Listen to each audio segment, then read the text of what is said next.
A great analogy is if you're landing a plane and you're staring straight off the nose of the airplane when you're coming in, you're not seeing enough of the runway to have scope. And what will tend to happen is the person will fly and hit the nose wheel or the prop instead of rounding out and flaring the plane. You're supposed to look 3/4 of the way down the runway. Well, once people have these problems and fixate away from the problem or try to fix the problem, they're not looking at their general life 3/4 of the way down the runway and having scope on which to get what they need to have happen. They're fixated on that spot itself or the things right around that spot. So frequently, yes, letting loose and getting scope and intuition is a big part of how hypnosis helps. Welcome, Scott. Hi, Robbie. How are you? Good. How about you? Fabulous. Good. Why don't you start by telling us how you first discovered hypnosis? Well, when I was a young person, I grew up in a family that did a lot of alternative care. I was born very premature, spent time in the neonatal unit or whatever they called it in 1965 at the Mayo Clinic in Rochester, Minnesota. I was brought there from Bismarck, North Dakota. And I had my first heart surgery to correct a coarctation of the aorta when I was 11. I also now have an artificial aortic valve and so on. So growing up, my father and my grandmother were students of the Harry Aaron's method of hypnosis. And also my father was a student of Dr. Thurman Fleet, who was an alternative care chiropractic physician who was very into mind, attitude, the thoughts are things kind of concepts. So growing up, when I was in the hospital, nurses would use various types of hypnosis and distraction to help with pain and so on.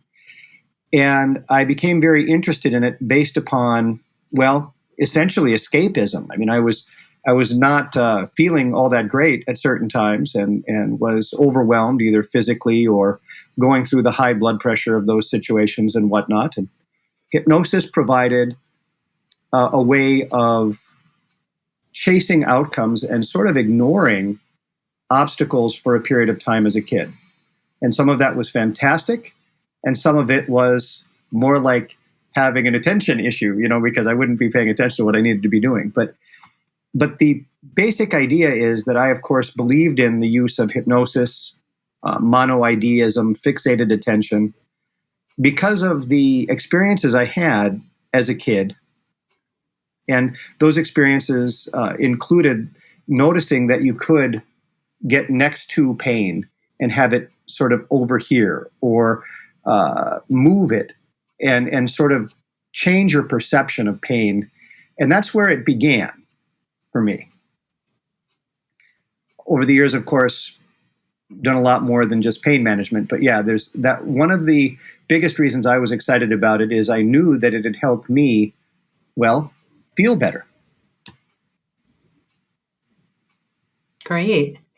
And so when we look at hypnosis itself and sort of the mystery around it and the amazing things that we can do with our minds, tell us a little bit about what you discovered from all your stage hypnosis experience and just observing what happened in that kind of environment that helped you with working with clinical clients.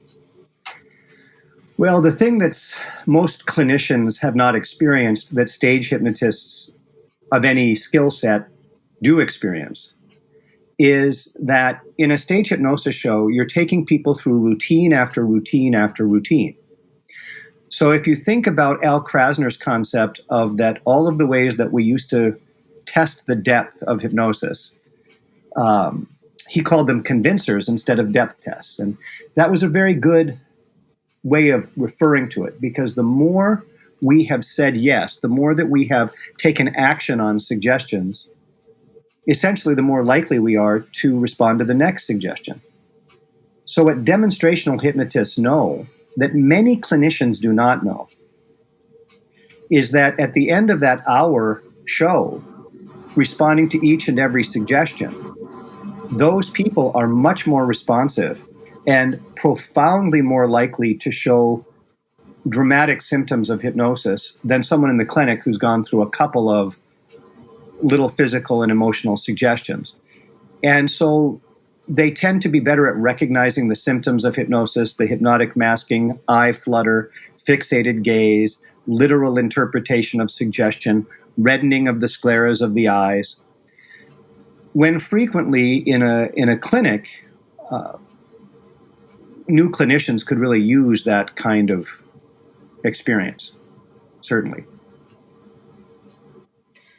Okay. And when you look at people who maybe are a little worried about losing control, when they see people up at a stage show and doing all kinds of wacky things, and they're worried that they're going to lose control, or that they are going to reveal their secrets, or that it's going to change them somehow, what do you think is a useful way of looking, a more useful way of looking at this?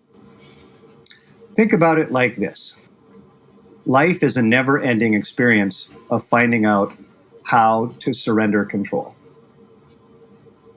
We don't have control over, often, a lot of things in life, whether it's health challenges or health challenges of loved ones, or the coming and going of people within our life. And so, in a sense, we need to know when to apply ourselves, when to assert ourselves, what to fight for example. And we also need to know when to let go. Think about it like, I know it's trite, but think about it like the Serenity Prayer. You know, when to change the things you can and accept the things you cannot, and the wisdom to know the difference. Hypnosis is a wonderful way to do what we could call directed meditation within the brain. It is very true that if you directly suggest something that a person would not do normally, they tend to just shake off the session. Now, there's been a lot of research, even in the military, and that research demonstrates that really certain drugs are much more likely to make people do things they wouldn't normally do than hypnosis itself, than hypnosis using relaxation, fixation, repetition. So when you're working with hypnosis, that trance reaction is directly dependent on the need of the client. If the client needs that relaxation, needs to let go, needs to forgive something, needs to let go of stress, their response is going to be pretty profound to getting to fixate, let go, begin to learn a new way. When the person really kind of has it solved, their response to the, let's call it the trance symptoms per se, those symptoms go down and so forth. So I think that there's a certain fear of losing control that can happen in relationships, that can happen when we're trying to connect with people. So certainly, hypnosis is sort of a metaphor or an analogous scenario for a certain type of maturity. Hypnosis in a great hypnosis consultant's office, it's going to be done for an outcome. Lose weight, quit smoking, quit biting your nails, pain management, forgiveness, sports improvement. So that individual, that person going in, they're going to have a goal. They're going to have an outcome. They're going to know what is relevant to that outcome and not relevant to that outcome. So certainly, you get hypnotized every day. You drive into the driveway and you've been daydreaming and you wonder what you've been doing the last 8-10 blocks. Or you hear a song from high school and your mind jumps to the memories of when you were in high school. During these time frames, your mind is definitely sorting by agreement. It's surrendering into a state of mind that isn't necessarily the one that the environment around you would suggest. And so, in a sense, part of each day is in theta brainwaves, very suggestible, and it's a normal part of everyday life, in my opinion.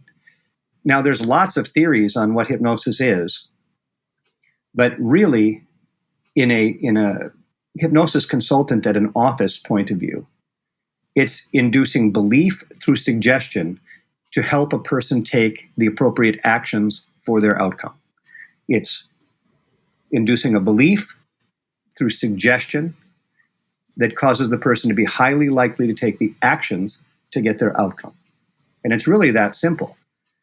The actions are where that success really lies. And all hypnosis really is self-hypnosis. The hypnotist is just someone talking you through the motions of doing it. So, do you have any other question about that concept or idea?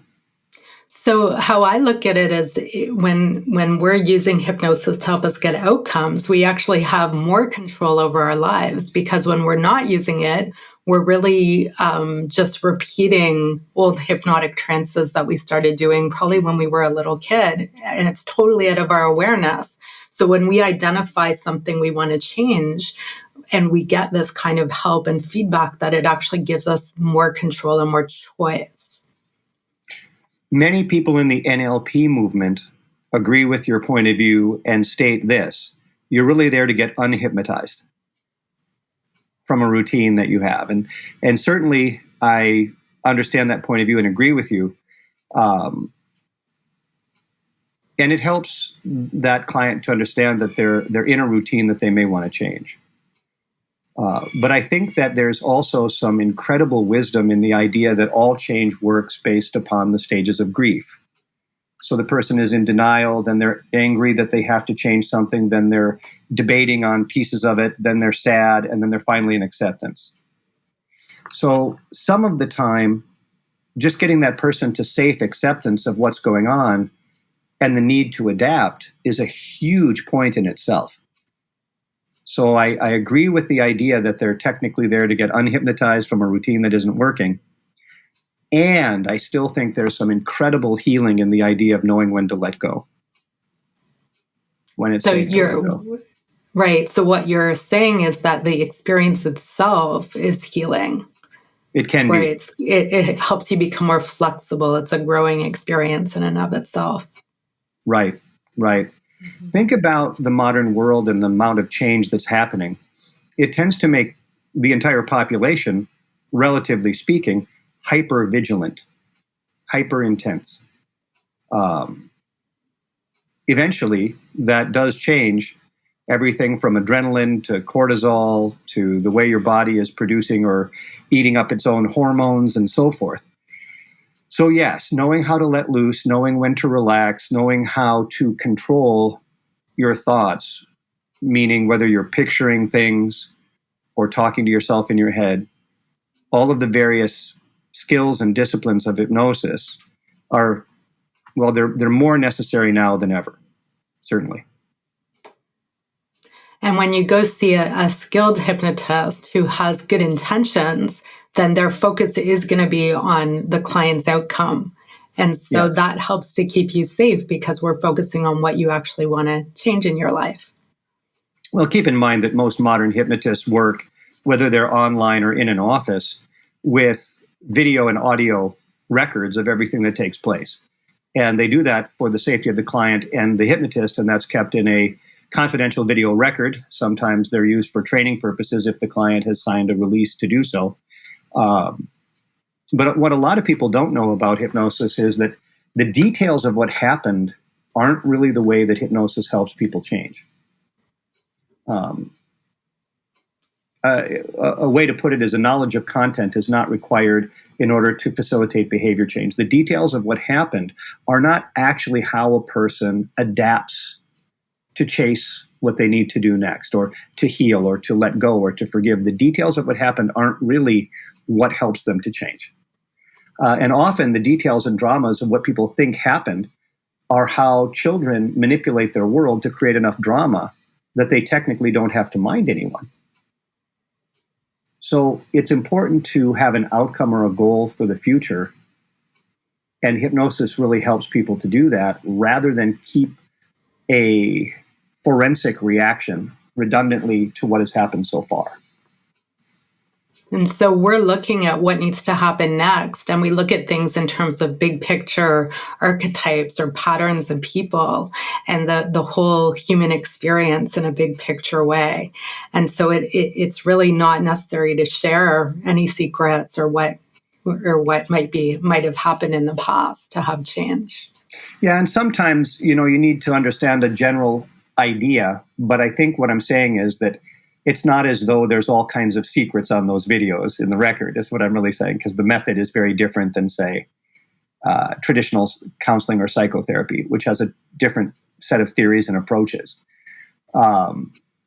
Which, there are times that people really need to be referred from a consulting hypnotist to a psychiatrist, psychologist, various other professionals, medical doctors. There is a limit to the scope of practice of the theory that we're talking about, obviously. Yeah. And tell us a little bit about the role of regression and what we do. And I know, at least where I'm from, there are many, many people who are quite fascinated with regression or past life regression. And often when they come to me as students, that is actually what they're hoping to learn in the first place. And share with us, at the Master Hypnotist Society, what our view is on that particular technique and in terms of helping people. Well, boy, it just breaks my heart that so many people are caught up in that. But it's human nature, because it's like a soap opera. We're watching true crime dramas. So to give a foundation of how we see this, first, let's talk about the Satire Model for a minute. And I understand that this is a very controversial topic because a lot of hypnotists see this very different than how we do it. So I'll do my best to help to make the case for how we go about reframing the past, as opposed to regression. Keeping in mind that I was once a student of Irene Hickman. It's not like I haven't had extreme experience in the regression area. But I'm gonna suggest a different way to look at it. Opinions vary, but this is how we tend to frame it. So the first thing to keep in mind is that most people, when they're looking for regression, are looking for cause and effect relationships that have something to do with blame. Regression is the most likely thing to get a hypnotist sued. Regression can in fact create false memory or set up someone to find a reason why they are the way they are and label themselves that way instead of change. So we tend, if we're doing things like reframing the past, to look at it more like the concept of timeline reframing in neurolinguistics or the Dickens pattern, and using techniques that are generalized rather than the details of the soap opera that we tend to get sucked into in people's lives. Now, I've worked in the years that I was doing regression on cases that were legal, and I've worked on cases that were profound in what was taking place with folks. And so the only place that direct regression with extreme amounts of content would make any sense is forensic hypnosis. Forensic hypnosis isn't even allowed in many states in courts. It is admissible in others. And I've done a little of that in the 80s and early 90s. However, when you're talking about changing someone, helping them to change, helping them, then the end result of anything that you're going through to balance them out would be wisdom and forgiveness. The point of it would be getting the wisdom from the experience and then having the experience forgiven or let go of, or not tarnishing their labeling of themselves or others in the present. And then it would need to also be relevant in terms of what is it that they need as a skill out in the future? What actions do they need to take in the future? So goal number one is avoiding the concept of blame and deflection by accidentally giving a false cause and effect relationship between the past and the present. Goal number two is having the person level with themselves about what they control and how blame works in their head. Teaching the Satire Model to the client is very important as a foundation before this even starts, where they understand blaming, placating, computing, distracting. Blaming, placating, computing, distracting. The idea that they can level with themselves. Now, whether we're reframing that past experience by showing them the limited model of the world of the people around them, where they're able to forgive, we would then go into a structure that's very similar to Hawaiian huna, ho'oponopono. Although We don't use other huna. The structure of Ho'oponopono gives you a way to have the client visualize what forgiveness looks like within the brain. And so as you have this process of generalized forgiveness taking place, and you have this process of the freedom within their beliefs to acquire whichever skill or actions or resources that they happen to need, we're now in a process where this person's flexibility has been increased. So they're not thinking about their identity like they're a permanent adolescent. One of the questions I would ask is, do most of the well-adjusted adults have an extreme identity-oriented fixation? Or are they doing their life and having activities and able to focus on other people and themselves? Or are they completely caught up in my past, this happened to me? So we need to see that victimization as a concept within the brain is a fixating compulsion. A compulsion is anytime you associate pleasure and pain with the same thing. Well, victimization has both the relief from blame and the pain associated with the victimization. So it becomes a circle, away from the pain toward the pleasure. It's like looking at something sparkly from a feelings point of view.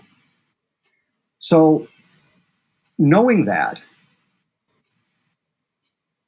it becomes important as a hypnotist to reframe or to assist in the reinterpreting in the same way that Charles Dickens did with the Christmas past, present, and future concept. And in the book, that was all consequence driven.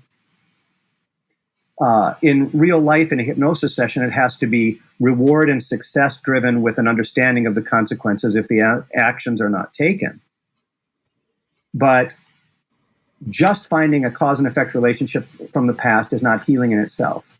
And even when Hickman did what she did with regard to mind probe and whatnot, remember those sessions were 8-10 hours long sometimes. And she would be taking people through it until they had the wisdom. Dick Sutphin used to say, wisdom trumps karma.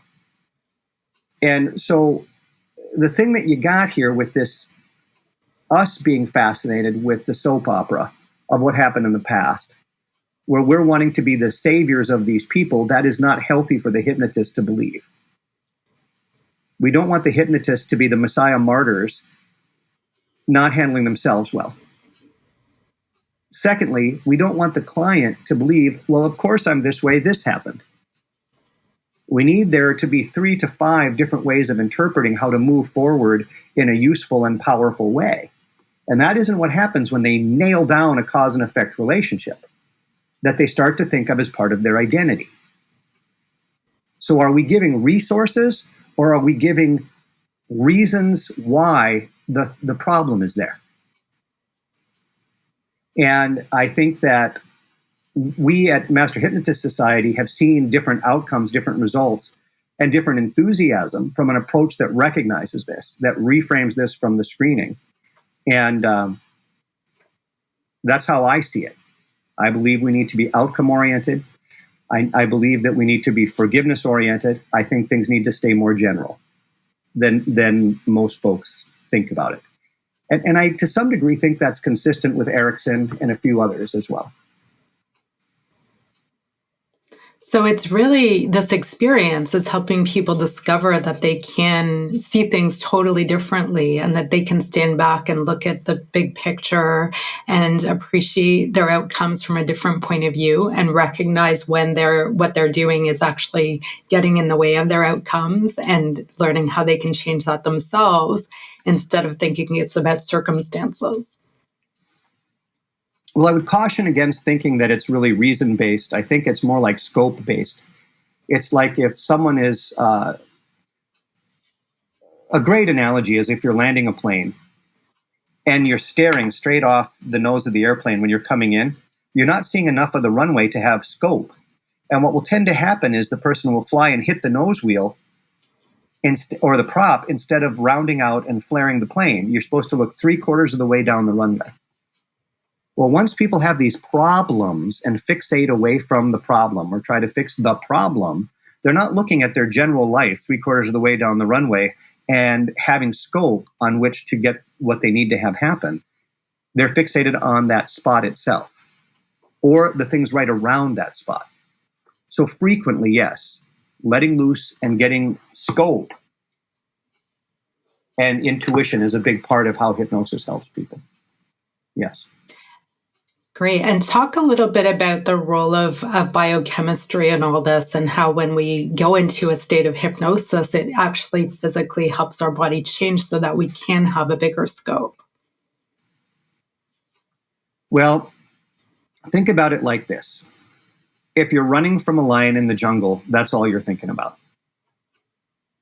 If an elephant is standing on your foot, you're not really thinking about other things while the elephant is standing on your foot.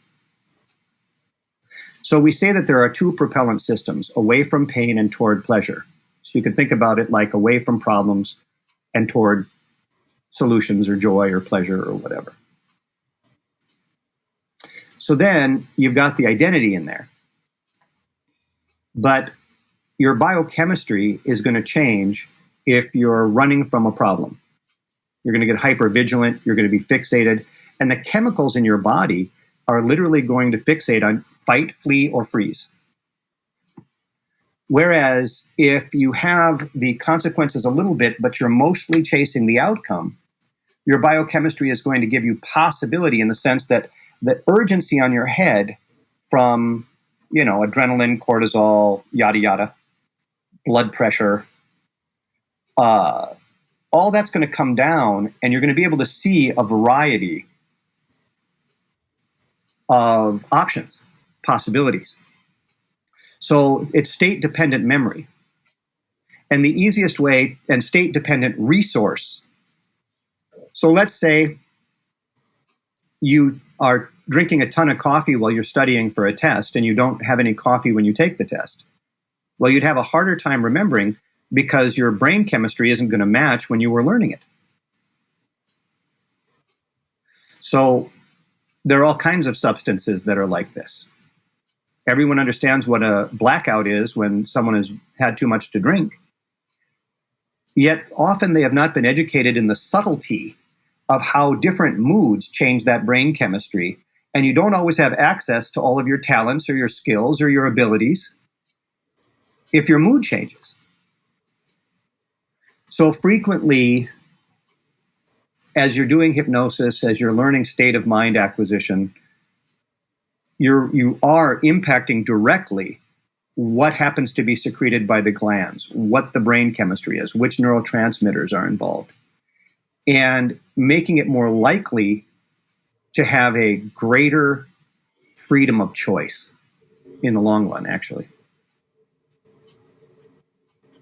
And of course, I leave the specifics of that to our medical advisor. Usually, Dr. Birch usually talks about the specifics of it.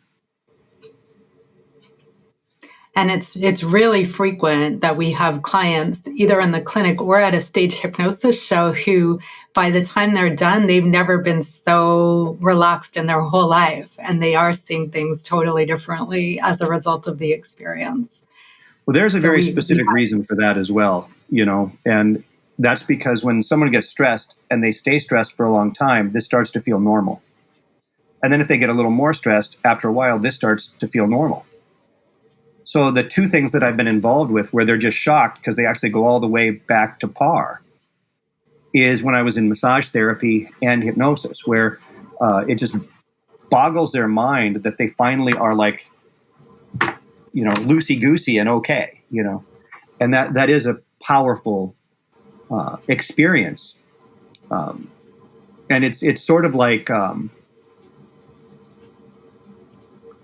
some of them, although most of the time I refer the people who are coming in for things like direct addiction to specific addiction counselors and licensed track people in our group, a lot of the premier addiction facilities now use these types of techniques to get people to where they're not on that need to self-medicate to get back down to where they're not as stressed as they were, So there's a lot of joy and power in knowing how to get back to par, to get the arrows pulled out and heal up and relax and get yourself where you're finally in between the pressures. And so when we look at people who are coming for help and they have an outcome, often people are stuck and they've maybe tried a lot of other things already to help themselves and they haven't succeeded. And they're really in a situation where either they come for help and get help with hypnosis, or they're stuck with their problem forever. And talk a little bit about how we can use that situation to help the person make this a really powerful experience for themselves. Well, I think that one of the most important points is that some folks have habit of failure. Like, some of the time, they just don't think that anybody understands them. They think it's this cultural thing that we've created, that everybody's so unique, has made it difficult for people to notice when their problem is archetypical, where it's a traditional thing that people go through with maturity. When people find out there is no Santa and there is no Easter Bunny, perhaps that's a disillusionment. And maybe in the modern world, people are not very good at when their illusions fall. They stay in irritation or they stay in resentment instead of getting all the way to acceptance and totally adapting and finding a happy spot. So sometimes this has to do with relationships. You remember the case that we talk about in training of the woman who was about 67 years old and came into my office, and she told me her husband died and she was sobbing. And she was with her daughter, and being the guy that I was at the time, I was still a relatively naive young man. And it was like a half an hour before it occurred to me to ask when he died. And I was a little weirded out because the whole time the daughter was rolling her eyes as her mom was talking. I thought it was weird. And then the woman said, well, he died 27 years ago. And I looked at the daughter, and the daughter went, And it turned out this woman had been to many, many counselors, many, many grief specialists, clergy, every kind of person. And I just got lucky. It wasn't particularly anything on my part. I just happened to have been reading a book that had a concept in it. And I said to her, in order to be a good person, how long is it appropriate to grieve? And she said, I don't know. And I said, well, that's clear. I said, like 10 minutes? No. Like a day? No. Like a week? No. How about 27 years? And she said, it seems kind of long. And even though I did 5 sessions with her, the belief that was in the way is, in order to be a good person, I must grieve. There's another belief in the way there. In order to be a good person, I must only love that guy. In other words, she wasn't free to replace him. So and that went on for 27 years. Now, what happens to this client is, all of a sudden, sympathy seems like love, because she's getting sympathy from family members. She's getting sympathy from all over the place. And the nervous system starts to think the sympathy is love. Not that love is love, but that sympathy is love. And so you end up with, instead of a need for love or a need for acceptance, you end up with a need for sympathy. Well, this is an epidemic. This need for sympathy is an epidemic. This confusion that sympathy and love are the same thing is an epidemic. And so when clients come in who've been to a lot of other folks who are very well-meaning and sometimes have really done good things for them, the reason that the client is not changing is that their need has changed from a solution to this need for sympathy. That's one reason. There are others, of course. But it's a very difficult job to teach a young hypnotist or therapist of any kind or clergy how to give empathy and consideration without accidentally getting sucked into a sympathetic position. So the other issue with these people that think they're so different is they're really proving themselves right. See, it had to be this way. They don't know that they're doing that. Some of them do.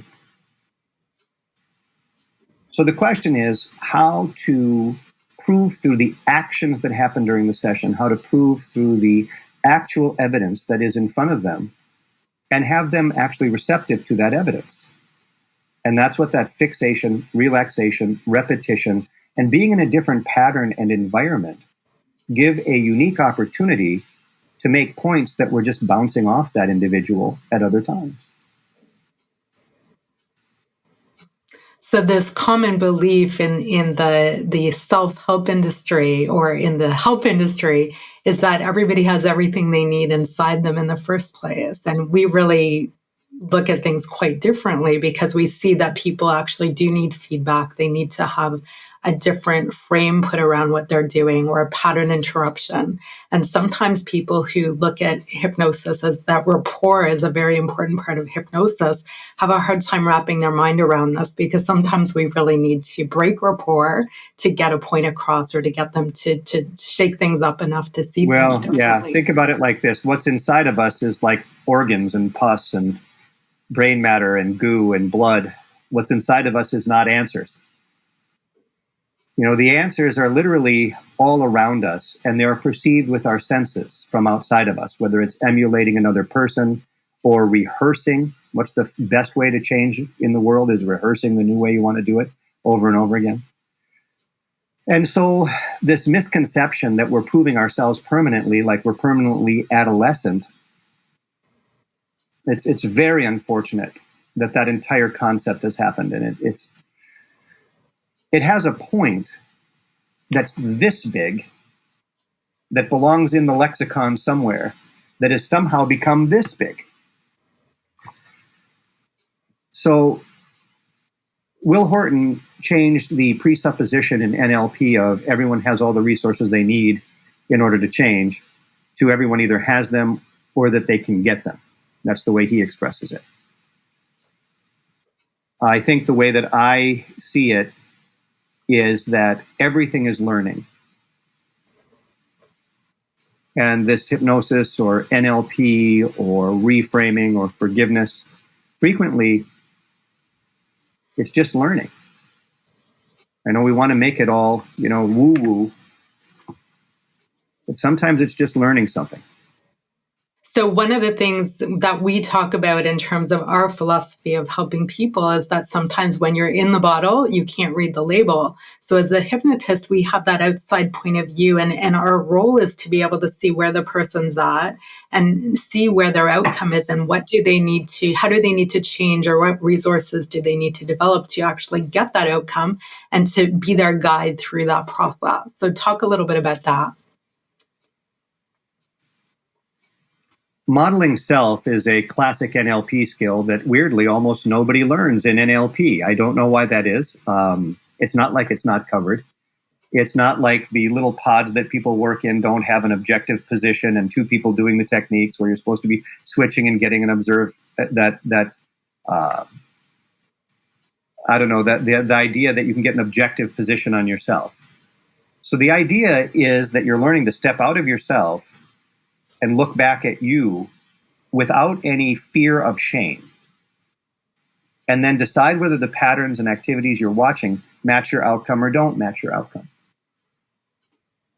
Sometimes, there's a movie, An Officer and a Gentleman, where the drill sergeant chooses to keep using Mayo's fear as the teaching tool. He's telling him, "You're not enough, you don't belong here." And he's trying to break him, And the thing is that Mayo's character eventually, when he's getting hassled, the guy's going, "Why don't you drop out? Why don't you just quit? Why don't you drop out?" And Mayo says, "I got nowhere else to go." Well, in that moment, that character is at acceptance of that he really has to make it work. So Mayo was in denial, and then he was angry, and then he was angry at his dad in the beginning of the film, and then he's only accepting part of it, and then he's sad that he's going through it, and he's finally at acceptance. So getting somebody into acceptance of that they need the skill of being able to step out into the objective position about themselves, that's one step. The second step is to be able to method act the other people around them and feel what's going on with them. So the first skill would be, oh, I can actually see myself objectively, which many people cannot. And let's say more objectively, because totally objectively, probably crap. Probably no one can do that. But you can step out in an objective position as long as you're not afraid of shame and either decide to appreciate or change what's going on. So these skills, they're general skills that help you to be able to shift the way you see the past, shift the way you see the future, be able to emulate a situation with someone else without feeling like you're going to lose yourself. And those skills are generalized things that are being sort of taught overtly and covertly throughout the process of learning. So we start by, as the hypnotist, helping people see this, and then the goal is for eventually them to learn how to see it for themselves. Yes. The idea is to make ourselves obsolete on the topics that we're taught. And if they're doing any other session work or they're doing another program with us later, it's because it should be on a totally separate thing in many ways, or skill sets that help with something else. Because we should be breeding independence and then intra-dependence rather than dependence. And many of the clients will really be trying to make dependence happen again to avoid blame. So we're going, independent and then intra-dependent, where they can cooperate and do wonderful things standing on their solid independence. So yeah, we need to become, what they needed to learn from us needs to become obsolete and self-generated before we move to the next thing. There's a movement throughout the world where there's old wine in a new bottle. Everybody likes to change the name of stuff. The guy who created the word hypnosis, he wanted to change it to monoideism later because he realized it didn't really have anything to do with sleep per se. So he thought of it as fixated attention for a period of time. Over the years, I think we've learned that it has more to do with sometimes getting someone to have general attention. Sometimes the skill they need is to be able to calmly look at everything at once without being overwhelmed, and then pick the most important thing to do in sequence. Sometimes they really do need to let the rest of the world drop away and know how to fixate their attention for a period of time, to have an obsessed desire to get an end result. But I think that flexibility and choice is really the whole point of doing a hypnosis program. And these days, people need this more than ever with the amount of stress out there and the amount of change that we're having to deal with these days. The skill is becoming even more important for people to learn. When I was growing up, autonomy was the point. Now, it's almost like fear is being used to create more and more desire for dependency.